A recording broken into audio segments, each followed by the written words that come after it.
This is why it's my favorite recipe. It's just so pink.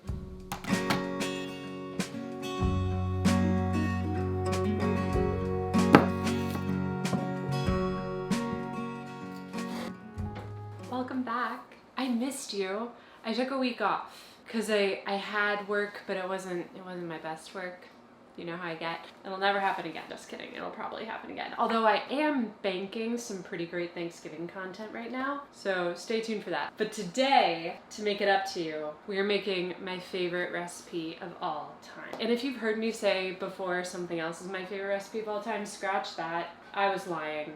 This is my favorite recipe of all time. It's called Beet Pink Brioche, and it is hot pink bread. And I think that's why I don't talk about it as my favorite recipe of all time, because when people are asking me, like, what's your favorite thing to cook? I usually, one, panic, but then two, go into something that's very dinnery, bean forward, vegetable forward. But honestly, an enriched dough that's hot pink, that doesn't taste like beets, but instead tastes sweet and soft and toasts up into a perfect golden brown, that's my favorite thing to make. Anyway, let's get baking. Oh, but before we do, can I show you my favorite thing that's happened to me all season? We're only like a week and a half into fall, but you can't tell me this isn't the cutest thing you've ever seen.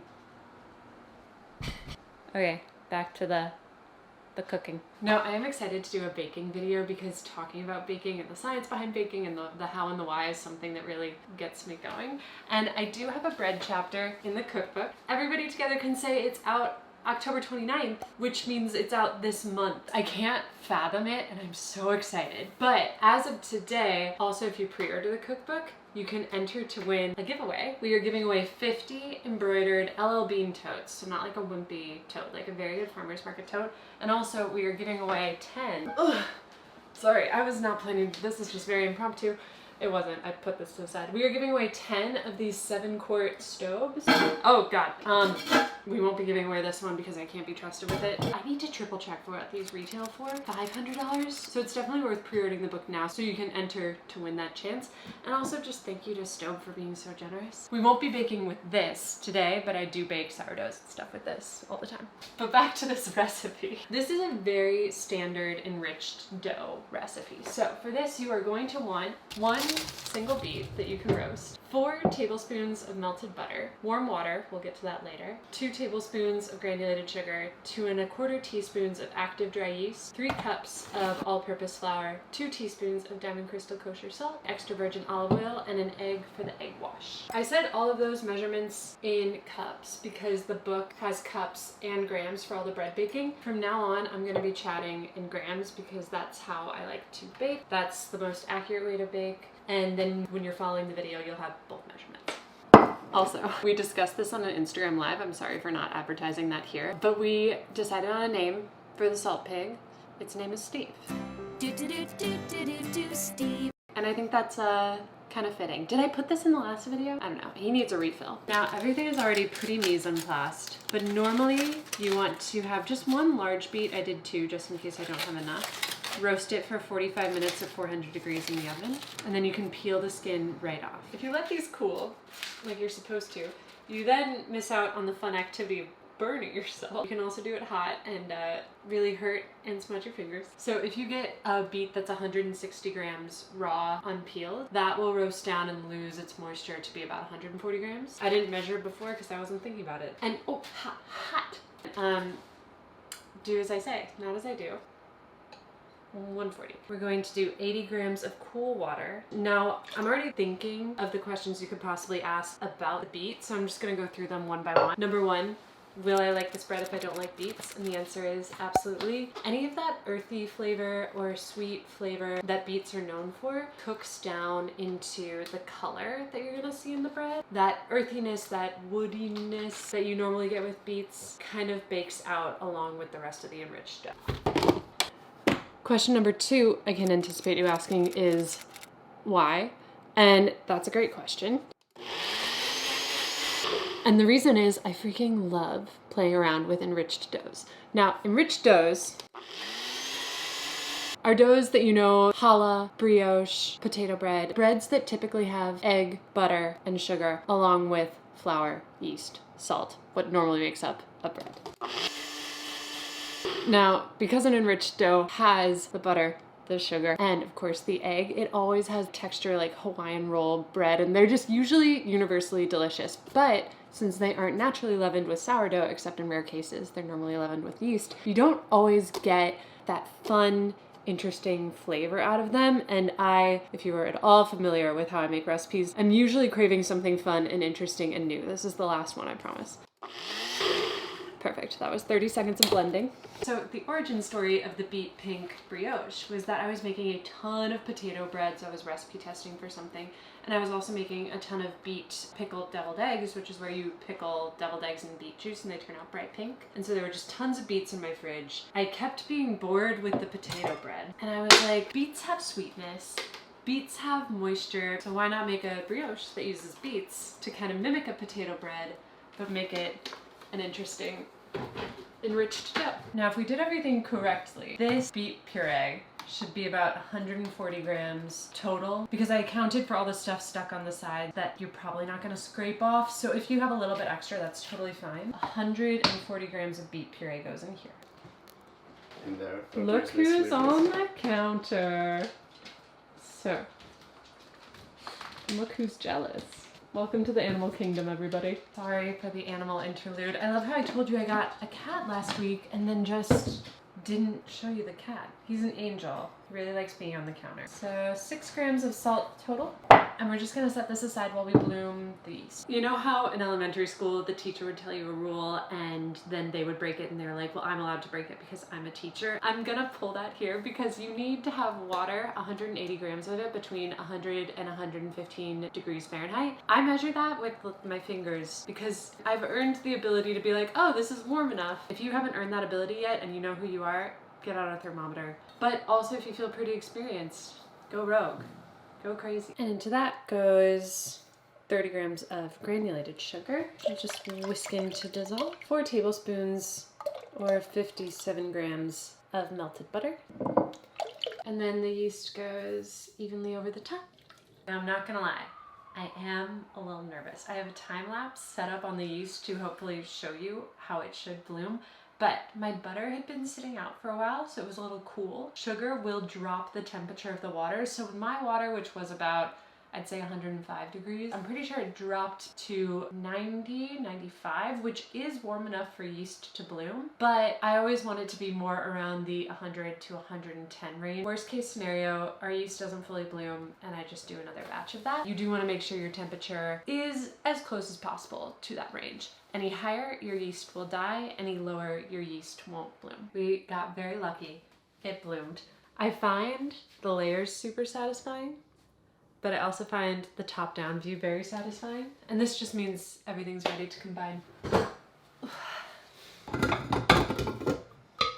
Got out the hook attachment to talk about my favorite thing, which is gluten development. So the bubbly yeast mixture goes in with the beets, with the flour, with the salt, because everything is gonna get equally combined with as much as we mix this. So order, it doesn't really matter. Now with an enriched dough, sometimes you'll see butter being added a cube at a time. Our butter was added melted so that it doesn't interfere with the process of combining the beet puree. So once it gets to just combined, sorry, my armpit's like in the front. Once it gets to just combined, I scraped on the sides only once, and then we're gonna turn it to medium high and let it go for 6 to 8 minutes. And what this is doing is kneading the dough on turbo speed. This dough is pretty low hydration, so it won't be as dramatic as a focaccia, which looks like brownie batter when you first mix it. Let's say you want to do this by hand. More power to you. It is possible, but you're going to be adding a lot more flour to the dough just so that it's not tacky as you knead it. You'll be kneading it on a floured surface. You'll be adding about, I'd say, half a cup more of flour to 3/4 cup more of flour. It won't ruin your bread. It will give you a drier crumb. So you can do it on a surface, kneading with your arm power for 7 to 8 minutes, or you can do it in the mixer. And we'll talk about what to look for when it's done being loud and dramatic. We're getting incredibly close.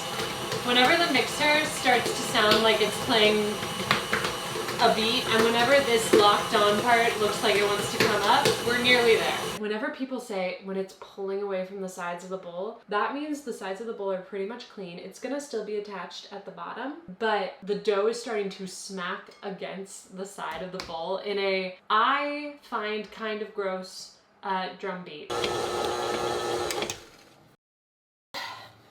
You can absolutely let it rise in the bowl that you mixed it in, but I just lightly oil this bowl and then use that oil to coat my hand and then lift and transfer. Then just cover it and I will see you in an hour.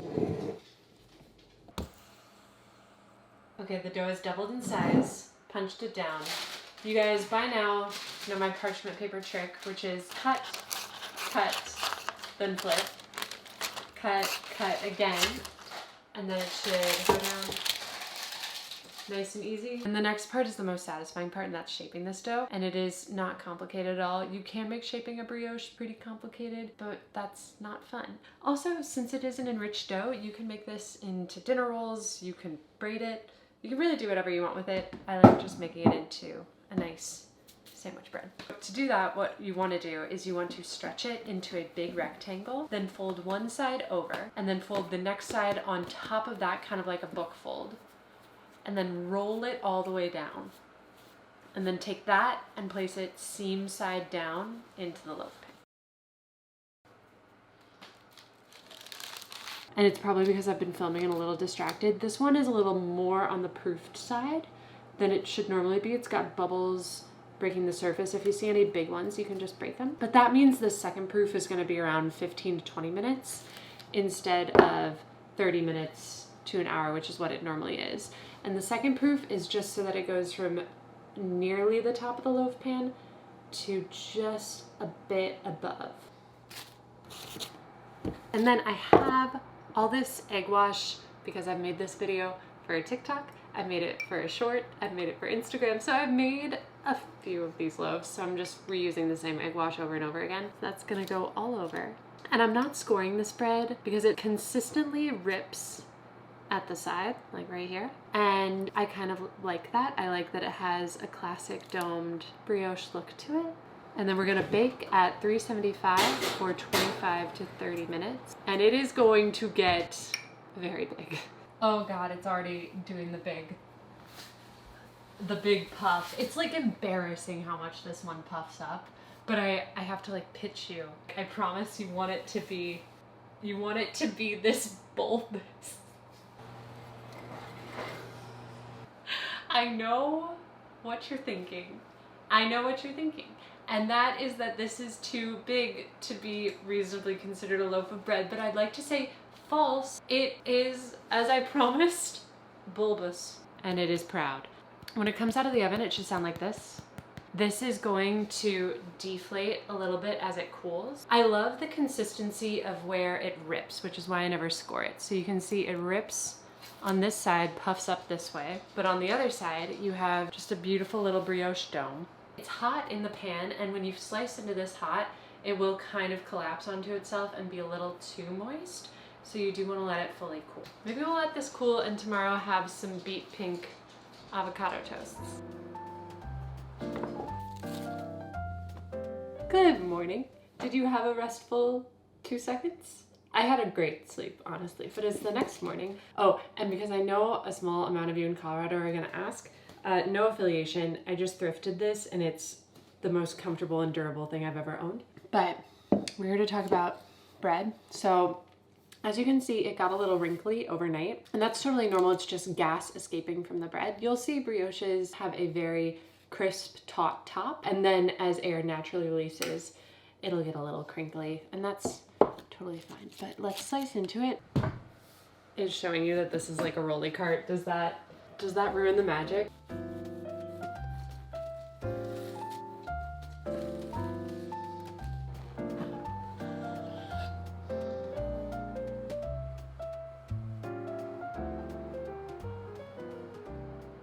There, this one's pretty. Okay, pink bread. Isn't that so fun? And it's super, super moist. It's definitely like a potato bread. Though you still have like a nice little brioche crust on the top, but it's like an enriched, soft, a little bit sweet, not beet tasty at all. Doesn't even smell like beets. It smells like, honestly, nostalgic Wonder white bread Hawaiian rolls kind of smell, like you just open up that bag for Thanksgiving or something, or hit with that all-purpose flour, active dry yeast smell. Safe space. I got gifted my toaster. I will recommend it. It's incredibly bougie. It was incredibly expensive. So yes, I know I'm out of touch, but also like I'm not gonna not get a really cool toaster.